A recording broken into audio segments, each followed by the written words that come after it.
विद्यार्थ्यांच्या आंदोलनामुळे झालेली सरकारची कोंडी फोडण्यासाठी पंतप्रधान मोदींनी नवा डाव टाकलाय।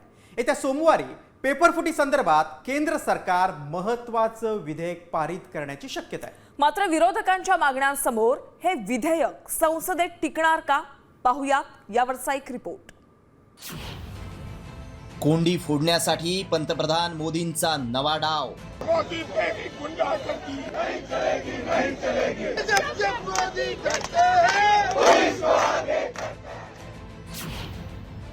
पेपर फुटीवर सोमवारी कठोर कायदा करणार।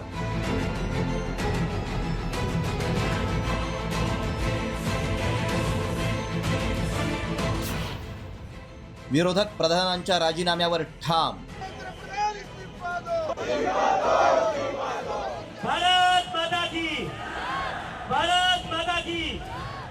जंतर मंतरवरील आंदोलनाच्या पार्श्वभूमीवर केंद्र सरकारकडून तोडगा काढण्यासाठी जोरदार हालचाली सुरू झाल्या। यासाठी पंतप्रधान नरेंद्र मोदींनी मोठा डाव टाकलाय। गुरुवारी मध्यरात्रीच पंतप्रधान नरेंद्र मोदींनी पेपर फुटी रोखण्यासाठी सुधारित कायदा करण्याची घोषणा केली आहे।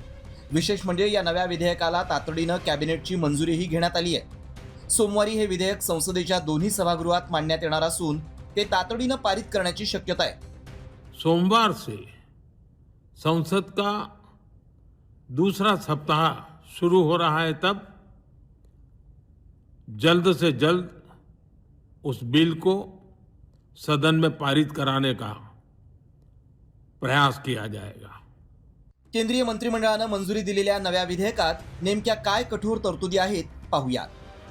फास्ट ट्रॅक कोर्टात खटला चालवला जाईल। कोर्ट 3 महिन्यात निर्णय देईल। पेपर लीक करणाऱ्यांना 10 कोटींचा दंड ठोठावला जाईल। दोषींना 10 वर्षांच्या कारावासाची शिक्षा केली जाईल।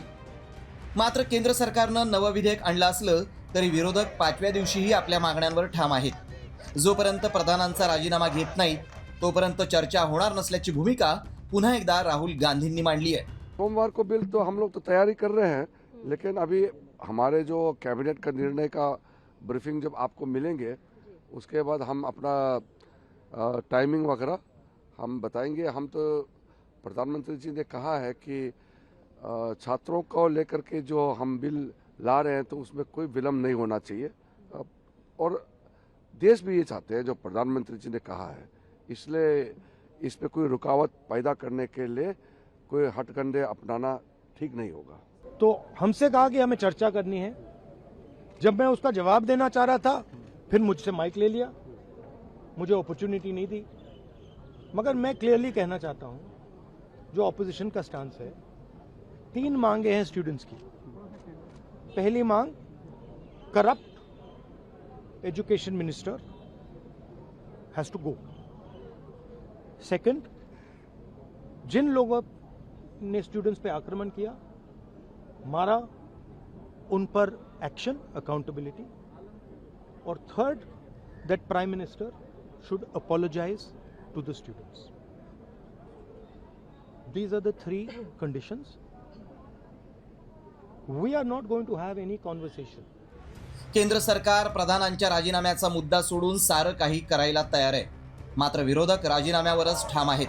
त्यामुळे मोठी कोंडी निर्माण झाली आहे। अधिवेशनाचा हा संपूर्ण आठवडा पाण्यात गेलाय। त्यामुळे सोमवारी विधेयक मांडण्यापूर्वी पुढच्या 2 दिवसात सरकार विरोधकांशी चर्चा करून तोडगा काढण्यात यशस्वी होणार का? विरोधक सोमवारी नव्या विधेयकावर चर्चा करण्यास तयार होणार का? या साऱ्या प्रश्नांच्या उत्तरांकडे संपूर्ण भारताचं लक्ष लागलंय। ब्युरो रिपोर्ट, साम टीव्ही न्यूज।